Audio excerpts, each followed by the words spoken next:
Hi everyone, welcome back to another tutorial from Tech4Gamers.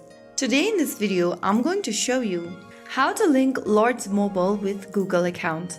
If you want to link your Lords Mobile game with Google account, then follow along till the end.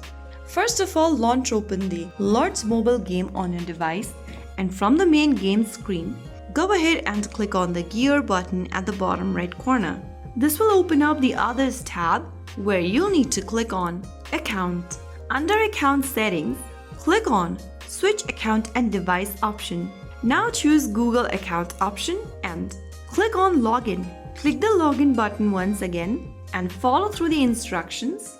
Enter your Google account's credentials or choose your Google account from the menu, and right after you have your credentials correct, you'll be able to link your Lords Mobile account with Google account. So that's how it's super easily done. If you found the video helpful, don't forget to like, share and subscribe to our channel. I will be back again in the next video. Thank you for watching.